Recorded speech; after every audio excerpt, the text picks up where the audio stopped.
Bonjour et bienvenue sur Human.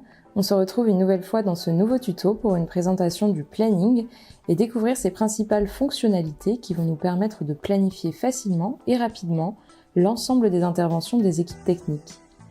Human propose différentes vues du planning. Ici, nous retrouvons la vue en semaine verticale, mais nous pouvons basculer en semaine horizontale ou également visualiser le planning en jours ou en mois.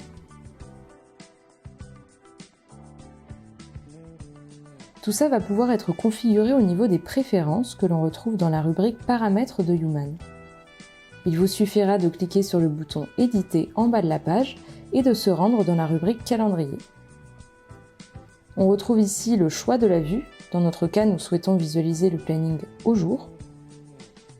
On a la possibilité aussi de choisir la première ligne des étiquettes présentes sur le planning, ici le nom du client ou le nom du site. Sur la deuxième ligne, la localisation par le biais du code postal, du nom du client ou du nom du site. La possibilité aussi de choisir les plages horaires travaillées avec les heures de début et les heures de fin de journée. Sur des plannings semaines et des plannings mensuels, on peut régler les largeurs de colonnes. On peut afficher par défaut les week-ends, passer de semaines de 5 à 7 jours, faire apparaître des informations directement au survol du planning ou encore afficher les interventions directes par défaut que je vais cocher car on va voir tout à l'heure comment fonctionne cette possibilité. J'enregistre mes préférences et je retourne sur mon planning. Je retrouve les préférences que j'ai définies. Ici, je retrouve mon code couleur, les interventions qui ont été faites en verte, les interventions en cours qui sont en bleu et les interventions futures en jaune. En haut, on peut voir les interventions qui n'ont pas encore été affectées, que je vais retrouver avec une petite bande rouge. Je peux déplacer directement les interventions d'un technicien à un autre. Les techniciens seront tout de suite alertés par des notifications, comme quoi pour l'un, l'intervention a été supprimée, et pour l'autre, qu'il a une nouvelle intervention. J'ai également la possibilité de filtrer les interventions.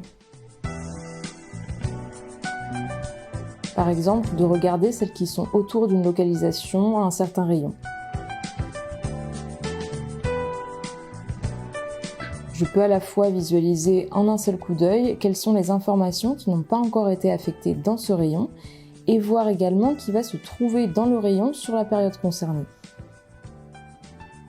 Je peux directement prendre cette intervention et venir l'affecter au technicien qui se trouve dans le rayon à proximité de l'intervention.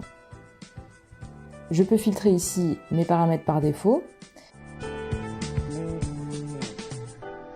Je peux également sélectionner une équipe en cochant ou décochant les cases affiliées au technicien, d'enregistrer ses préférences et en tant que planificateur, toutes mes préférences seront sauvegardées. C'est la fin de ce tuto, j'espère que ça vous a aidé, on se retrouve bientôt pour un prochain tuto.